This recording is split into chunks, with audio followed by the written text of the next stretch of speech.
Le 11 mai, Tia Chang-ke a foulé le tapis rouge sur la Croisette.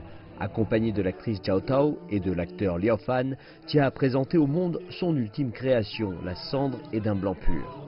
Il s'agit du seul film chinois de la principale catégorie en compétition cette année. C'est aussi l'un des films ayant la note la plus élevée par le jury international du célèbre magazine Screen Daily. Le magazine déclare que le film dépeint les changements sismiques au sein de la société chinoise du XXIe siècle, par le biais des hauts et des bas d'une histoire d'amour épique. De nouvelles choses sont apparues tandis que d'autres ont été détruites. C'est la même chose dans les vies privées, les émotions. La société et les individus sont passés par beaucoup de situations. C'est pourquoi j'ai tourné ce film. Inspiré par la coopération durable avec sa femme et muse Zhao Tao, Tia Chang-ke a créé l'histoire de Tiao, qui s'étend de 2001 à 2018. Tia a également donné vie à Bin, le petit ami de Tiao, afin d'exprimer ses propres sentiments durant cette période. Le couple était lié dans la vie criminelle et séparé dans la vie en prison. Après que tout entre eux est terminé en cendres, seul l'amour et la moralité demeurent purs. C'est comme cela que Tia Chang-ke a posé sa signature sur les relations changeantes des choses, d'où le titre chinois du film Tiang Hu Er Niu.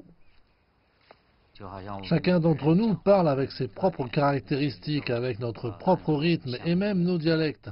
Je pense que cet accent personnel est le plus important, car il représente la façon dont chaque réalisateur va raconter une histoire et filmer la scène.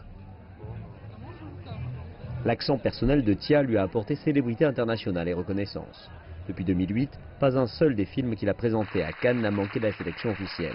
Et en 2015, il a reçu le Carrosse d'Or, un prestigieux prix de la Guilde des réalisateurs de films français, ce qui l'a placé au même niveau que Clint Eastwood et Martin Scorsese.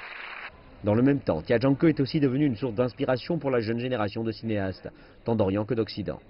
Mais Tia déclare qu'il déteste séparer le monde dans ses blocs. Pour lui, chaque cinéaste devrait avoir des opportunités égales de contribuer à la diversité du monde du cinéma.